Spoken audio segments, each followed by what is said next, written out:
Hola, ¿qué tal amigos? Sean ustedes bienvenidos a una entrevista más. El día de hoy, seguramente como ya lo vio en la descripción del video, tenemos al doctor Sergio Ampudia. Sergio Ampudia, muchísimas gracias por visitarnos el día de hoy. Nos complace que estés aquí en nuestras oficinas, en nuestros estudios y pues nada, bienvenido. Muchas gracias, Mario. Gracias, Janely. Gracias a Ricardo, que tuvo la gentileza de invitarme a una plática. Sin duda, esta entrevista, esta charla que vamos a tener es muy interesante porque tienes una trayectoria importante dentro del sector energético.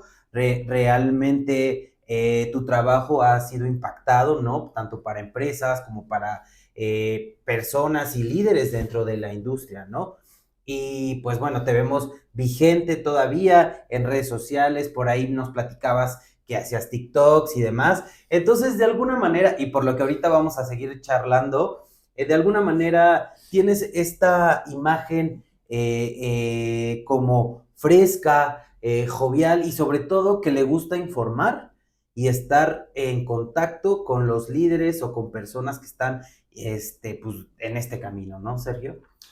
Sí, así es. Desde hace tiempo, desde la reforma de 2013, decidí que esa podría ser mi ruta profesional. Previamente había tenido otras experiencias, especialmente en el tema de medio ambiente Claro. y alguna experiencia importante en temas de derecho tributario. Ujú. Pero la verdad es que creo que la energía, que es importantísima, pues atrajo mi interés y ha sido una revisión todos los días permanente de lo que ha implicado e implica el aprovechamiento de recursos naturales y Claro. particularmente el de hidrocarburos. Claro. Oye, Sergio, por favor, cuéntanos cómo llega a ti el sector energético o parte, cómo llegas a tocar, ¿no? Tal vez desde que iniciaste a estudiar o llegó tiempo después, cuéntanos. Sí, muchas gracias. La verdad es que yo estaba en el sector ambiental, Ujú.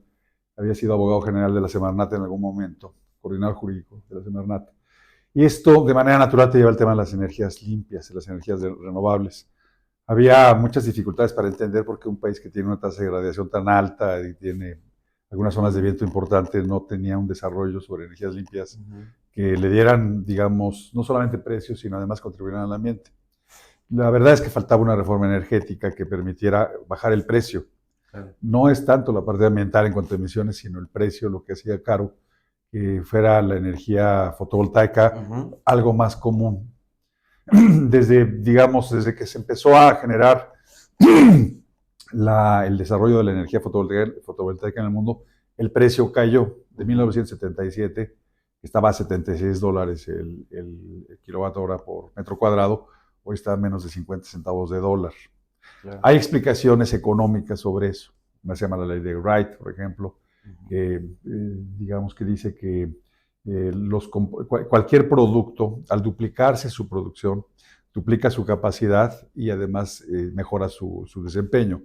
Eso lo notó Wright en 1936 y él era un experto en aviación y observó que los aviones o la aviación se desarrollaba conforme se producían más aviones. Claro. Es lo que va a pasar con las baterías, es lo que pasa con los paneles fotovoltaicos. Aunque también se habla de la ley de Swanson, que es cuando, a semejanza de la ley de Moore, que viene de Ujú. los microordenadores, de los microprocesadores, que dice que los materiales también tienen mayor capacidad y bajan su precio conforme se producen más. Claro. La evidencia es la reducción del precio. En otras palabras, había que pensar la parte Ujú. económica, no solamente la parte de emisiones. Entonces, circunstancialmente me pareció que esa podría ser una actividad que yo podía desarrollar. Claro. Estaba yo en la CONCAMIN, yo era vicepresidente jurídico Ujú. de la Comisión, era vicepresidente de Derecho Energético de la Comisión Jurídica. La reforma energética a todos nos atrapó así de manera Sí, inesperada. abrupta, De sí. repente se publican 9 leyes primero, una ley después, se modifican 12, se publican 22 Ujú. reglamentos, dices, bueno, esto es una locura. Ujú. 30 manuales de mercado, entonces ya Claro. parecía algo muy serio. Sí, sí, sí. Entonces, bueno, parecía una ruta muy segura, digo Ujú. parecía porque hoy ha sido procelosa, pero Ujú. todavía consistente. Y entonces, pues había que entrar a esa parte donde se consideraba, digamos, el costo de la producción Ujú. de energía eléctrica, particularmente a través de Claro. la fotovoltaica eólica, y los temas ambientales. En la parte de petróleo ya había también señales de agotamiento del petróleo barato. México llegó al pico de Uber. Marion King Uber fue un ingeniero petrolero de Exxon que en 1956 habló de una curva de declinación y la anticipó para Estados Unidos. Y realmente en 1969 fue evidente que el petróleo barato se agotaba. El fracking vino a cambiar todo. Claro. La tecnología cambió el precio, generó otras cosas e hizo un cambio significativo al que Hubert había concebido. Pero en 2005 México ya tenía agotamiento de Cantarell, que fue un pozo muy generoso y que permitió que México fuera la cuarta potencia petrolera en su momento, pues ya se agotó. Kuma-Lopsap también ya se agotó. Entonces el petróleo barato en México se agotó. Y vinculado ya al tema de emisiones, que es el consumo de energía fósil y la producción de energía eléctrica, pues llegó a ser más atractiva la parte de energía fotovoltaica, hoy en gran discusión con los Estados Unidos, pero la burbuja de carbono no es una invención de nadie, es una realidad, y más allá de los gobiernos, hacia allá vamos. Claro, muy bien, y justamente ahora al escucharte hablar y todo esto, sin duda eres un maestro, ¿no? Bueno. Ahora, ¿cómo mezclas esta parte de tu vida en la parte académica? Porque también eres profesor, ¿no? Entonces, ¿cómo se mezcla o cómo llega esta parte profesional a tu vida, ¿no? Déjame hacerte una confidencia. Cuando viene la reforma energética, las empresas que venían a México ya traían sus despachos de abogados mexicanos. Y además eso implicaba que los abogados corporativos podían optar entre 3 o 4 firmas de abogados con las cuales la matriz les indicaba que tenían que entenderse para el caso de gestiones, permisos, contratos, en fin. Claro. Y bueno, los que queríamos ser emergentes, jugar, pues teníamos que darnos un autopase, no había otra. Sí. Entonces, el autopase que decidí darme fue doble. Uno, en la parte académica, en la Facultad de Derecho de la UNAM, donde yo estudié. El director de la Facultad de Derecho, que ya no es, hoy es la doctora Sonia Venegas, también muy apreciada. Pero en ese entonces el doctor Contreras Bustamante, le expliqué, era de mi generación, que teníamos que tener la especialización, el posgrado en Derecho Energético. Y me dijo, pues hazlo. Y lo hice. Entonces, un año, 2 meses me tomó, se cambió el programa de la Facultad de Derecho, el programa de estudios, y se creó la especialización en Derecho Energético. Yo lo único que le pedí al director es que me dejara ser el primer profesor de todas las generaciones que vinieran, porque pues, no me pagó, no se paga. Lo haces por el gusto y el ánimo. Por el amor al arte. Y la otra fue con Camín, siendo vicepresidente, cuando llega Francisco Cervantes, actual presidente del Consejo Coordinador Empresarial. Él propone algo que tuviera una agenda que ver con su trascendencia y se le sugiere por parte del presidente de la Comisión Jurídica pues, que creáramos la Cámara Nacional de la Industria Energética. Había condiciones porque el Sistema de Clasificación Industrial de América del Norte, el Telecan en ese entonces, Temec ahora, ya permitía tener el rubro de cámara de energía eléctrica y cámara de hidrocarburos y petrolíferos, hidrocarburos líquidos, sólidos y gaseosos. Entonces, con esa iniciativa también consulté con Francisco Cervantes y me dijo, pues hazla, y entonces había que hacer una asociación civil, porque la ley de cámaras empresariales y sus confederaciones tiene requisitos muy exigentes sobre eso. Y te pedía que hicieras una asociación civil con más de 100 integrantes en 10 entidades federativas. Y la hice. Pero cuando vino el tema de que la Secretaría de Economía diera el aval, pues ya fue difícil. La administración anterior no había, digamos, algún interés de que hubiera un órgano de colaboración empresarial de esa naturaleza. Y hoy ahí está la asociación, se llama PROCNIE, es la acronimia de PRO, a favor. CNI es Cámara Nacional de Industria Energética, porque la ley impide que manejes Cámara Nacional de Industria. Si no eres, puede incluso generar una confusión de que es una cámara, no somos. Somos una asociación de 110 integrantes, pero hay gente muy interesante en la asociación. No se hizo la cámara, pero ahí andamos haciendo cosas. Sergio, por favor, ahora cuéntanos, hablando de retos, ¿qué retos ves tú que va a enfrentar o está enfrentando el sector energético actualmente en México? Yo creo que hay 2, fundamentalmente. Y déjame hacer apartar una idea. Cualquier sociedad se tiene que plantear económicamente 5 cosas. ¿Qué y cuántas cosas va a producir de algo? De energía, que es importante para el desarrollo social. Más allá de un problema de contaminación, de emisiones, etcétera, la energía eléctrica y la energía en general es importante para el desarrollo económico y de otros órdenes de la sociedad. ¿Qué y cuántas cosas va a producir? cómo las va a producir, cómo va a distribuir los beneficios, cómo va a maximizar la utilidad entre los factores de la producción que intervienen y en qué condiciones. Son 5 cosas. Y hay 3 formas de resolverlo. O por planeación centralizada, que implica un modelo que en México lo conocemos muy bien. La intervención estatal, la participación del Estado en la economía ha sido clara desde la posguerra y a lo mejor antes.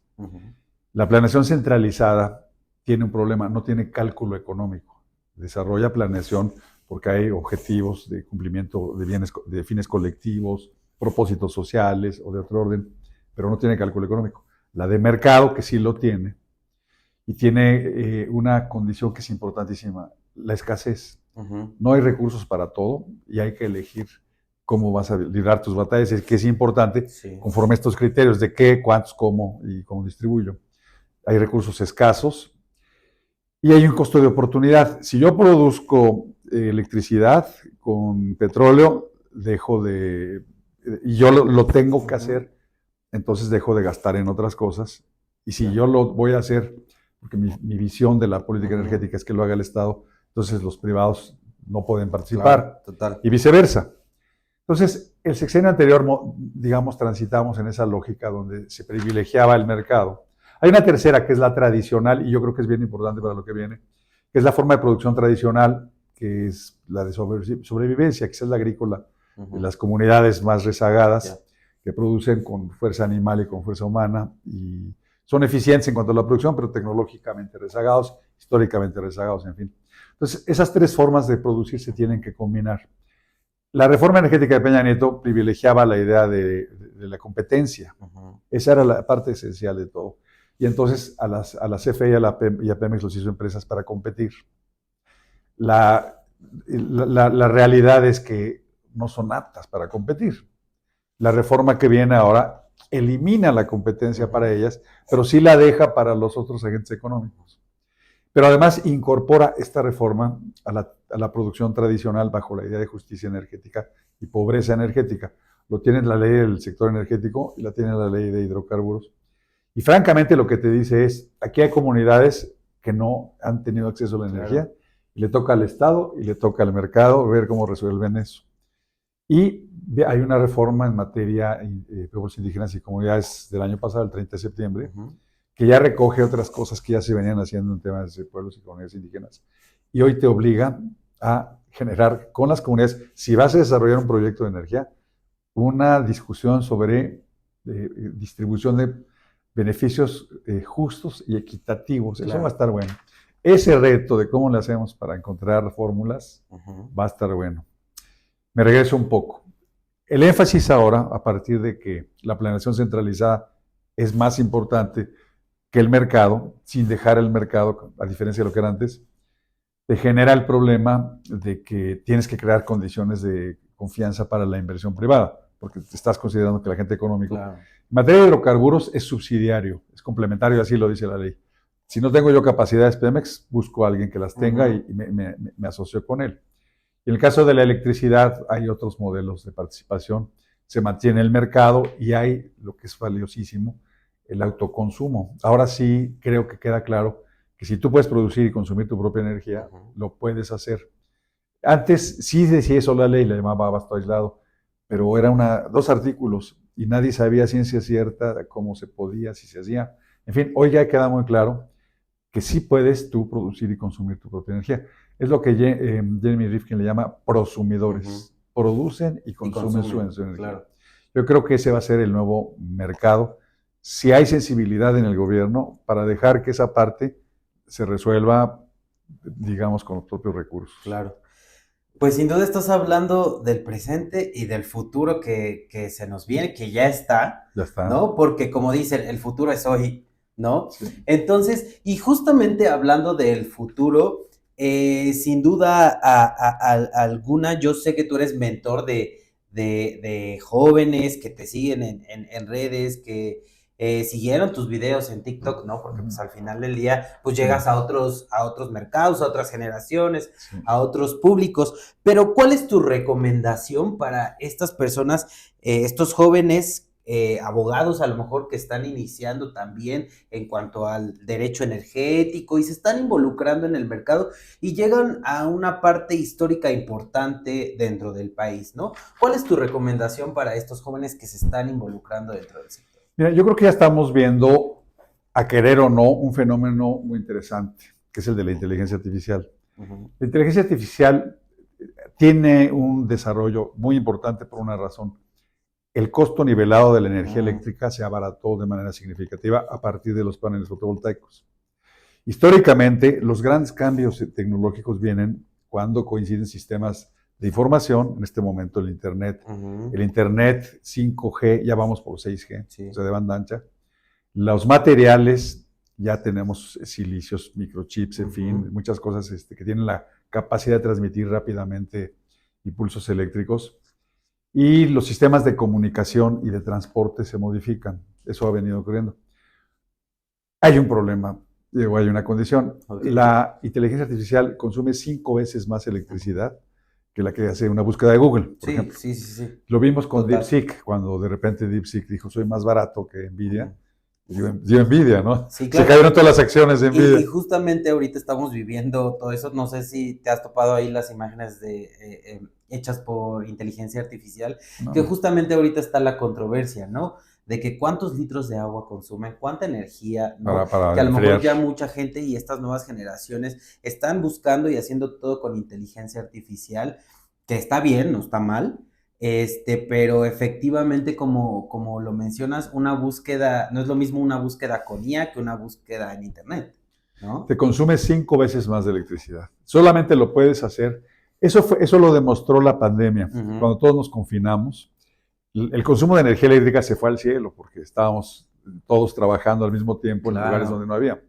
La tarifa eléctrica doméstica la tuvieron que subsidiar porque se volvió de alto consumo de la noche a la mañana. Y si tú mantenías la tarifa de CFE en ese entonces, no, pues tronabas a todos.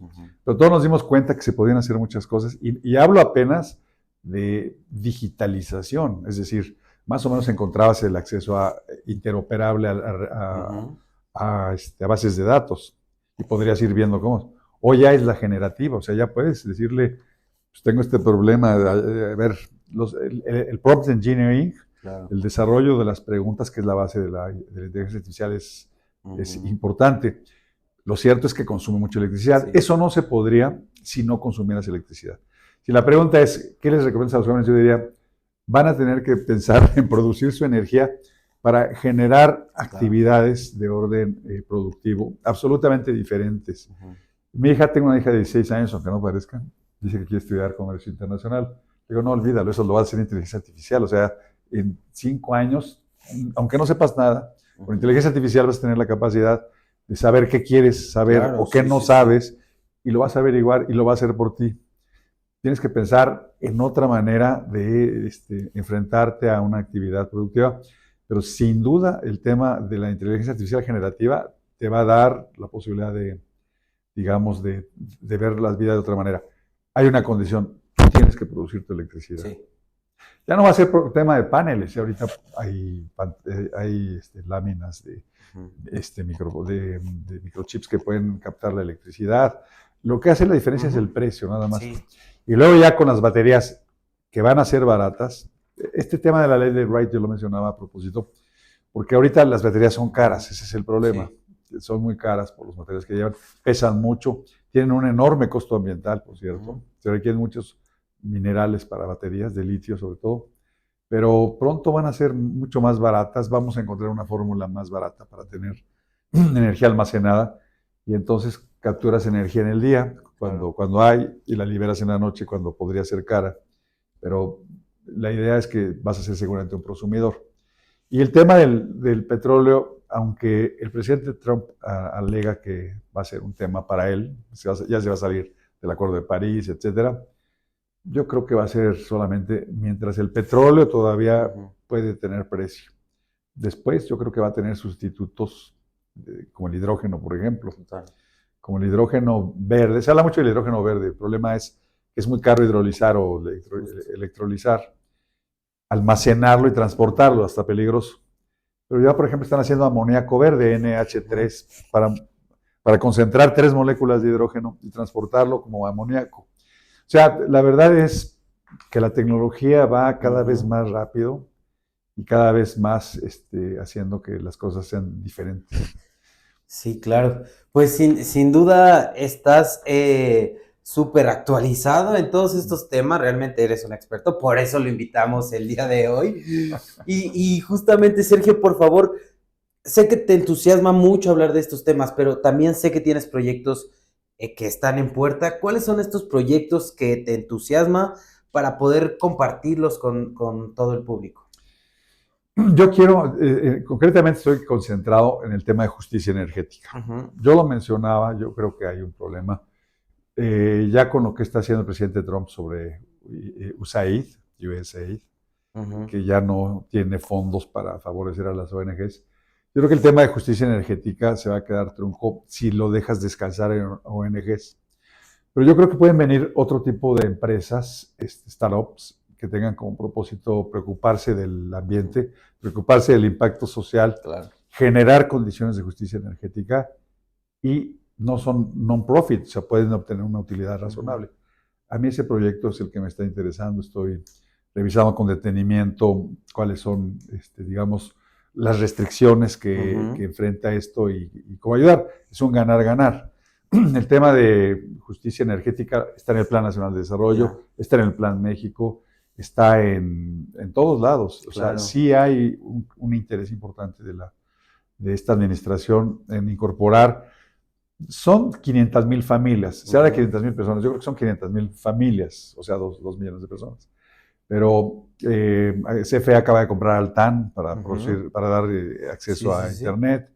Yo creo que sería una manera de incorporar a la actividad económicamente real a muchas comunidades que podrían también ofrecer mucho, respetando sus intangibles. Claro. Lo peor del tema sería alterar sus tradiciones, cultura, usos, características lingüísticas. Pero a mí esa parte de irme por la parte social, con una utilidad razonable me gusta. Muy bien. Sergio, y también nos comentabas fuera del aire que estás coordinando un diplomado. Es un seminario. Un seminario, es un seminario del Instituto Nacional de Administración Pública que empieza el 2 de mayo. No dura mucho, dura 8 semanas, pero nada más 2 horas viernes, 2 horas sábado. Sí. Y es virtual. Okay. La idea es hacer una reflexión sobre lo que se llaman capacidades públicas. La capacidad pública es cuando el Estado se plantea favorecer, subsidiar, incentivar algo, tiene que tener con qué. Es decir, tiene que tener la capacidad de crear bienes públicos, que no es un concepto económico, es decir, tiene que tener la capacidad de resolver necesidades colectivas o bienes colectivos con sus propios recursos. Concretamente, agua. Si llega un inversionista, por ejemplo, a invertir y no hay agua, que en la parte donde están las empresas hay estrés hídrico importante. Toda la parte del norte, Querétaro, el Bajío, en fin, no hay agua. Y la población, el 70% de la población está en donde está el 30% del agua, y el 70% del agua que está en el sureste está donde está el 30% de la población. Pero la tasa de irradiación está en el norte, es decir, la península de Yucatán también la tiene, pero realmente el norte tiene una tasa de irradiación de hasta 7 kWh por metro cuadrado de panel. Entonces, me da la impresión que muchas de las cosas que tienen que resolverse desde ahorita son las capacidades públicas. Algunos temas son federales. El tema del agua, en cuanto a el acceso o aprovechamiento del agua es federal. Sí, pero el agua tratada es de los municipios, el tratamiento de agua es de municipios. Y hay muchas plantas, más del 70% de las plantas de tratamiento que no funcionan porque no pagan la electricidad. O los pozos también. Los pozos requieren también electricidad y no la pagan. No la pagan o no tienen forma de obtenerla. Entonces, el tema de la electricidad es importante. El 55% de las empresas, antes de invertir, van a ver si hay electricidad. Hay un rezago y hay que admitirlo. CFE construyó 1 kilómetro de torres de transmisión en 6 años y ninguna central todavía. Aparentemente entró en operación Valladolid, que sustituye a una termo, este es de ciclo combinado, pero la sustituye. O sea, la misma capacidad que tenía la otra ya no la tiene, pero no es electricidad nueva. Y otro problema es evacuar esa electricidad en las torres de transmisión y la infraestructura de transmisión de distribución que no se construyó. Entonces, ahí hay un tema que hay que considerar. El tema de la vivienda, si vas a tener trabajo necesitas vivienda, transporte público. Claro. El tema de la educación, en donde por lo menos tienes que tener un sistema educativo en la región que te permita capacitar, enseñar o incluso inglés. Sí, claro. Habrá empresas que digan, yo le doy empleo a los que saben inglés. Lo tienes que resolver, no es algo resoluble. El tema de la conectividad digital. Si no tienes internet donde llegues, también hay un problema para que se instale una empresa. Y finalmente un tema que yo le llamo acceso a la justicia. O sea, más allá de si estamos de acuerdo o no con la reforma del Poder Judicial y cómo viene, lo cierto es que es un sistema de jurisdicción que va a empezar a aprender. Va a tener una curva de aprendizaje larga. Claro. Los inversionistas no pueden esperar tanto. Entonces, lo que estoy proponiendo es analizar medios alternativos de solución de controversias para poder resolver los problemas de otra manera. Al final del día son diferendos y al final del día se pueden resolver sin tener que llegar a tribunales. Son 8 puntos en donde va a haber una suerte de llamada de atención. Oigan, tienen que verlo antes de que vengan las inversiones. De por sí, yo creo que habrá 3 o 4 zonas en México que tengan capacidad de absorber inversión. Quizás noreste, es decir, Tamaulipas, Nuevo León, Coahuila, Sonora, Chihuahua, quizás Chihuahua, San Luis Potosí, el Bajío, sin duda, Aguascalientes y Querétaro, que son ganadores del Telecán y van a seguir siendo con el TEMEC. Y a la mejor, corredor transísmico. Ahí he escuchado muchas cosas que sí, que no, pero en fin, son regiones subnacionales que pueden resultar con capacidades y viabilidad, pero tienen que resolver esto. Entonces, el Instituto de Administración Pública me permite coordinar este seminario y dar pie luego a otros más complejos, quizás en temas de electricidad y de agua nada más. Ok, ahora, ¿cómo se pueden inscribir, tener mayor información de este seminario? En la página del Instituto Nacional de Administración Pública es www.inap.org.mx. El Instituto Nacional de Administración Pública es muy conocido. Afortunadamente es virtual este seminario, porque ir a Coajimalpa sí es un poco pesado. ¿Y más si pesado. viven como al sur o para ahí? No, es una locura. Pero es una inversión. Yo creo que es una inversión para áreas de fomento económico de los estados, empresas, abogados de empresas que quieran discutir este tema, porque son políticas públicas. Pero yo creo que el rango realmente de interés, en principio, debe estar en las entidades federativas. La Secretaría de Economía modificó recientemente su reglamento interior para crear los centros de fomento económico para el bienestar, con el ánimo de crear análisis ya por región, por entidad federativa, sobre estas cosas. Yo creo que también debería considerar que va a haber diferentes capacidades y atenderlo así, ¿no? Total. Muy bien, ¿cuándo empieza el seminario? El 2 de mayo y termina a mediados de junio, es muy corto. El 2 de junio. Muy bien, Sergio, pues se nos está acabando el tiempo, pero por favor, antes de irnos, ¿cómo te podemos buscar a través de redes sociales? ¿Cómo te encontramos más bien?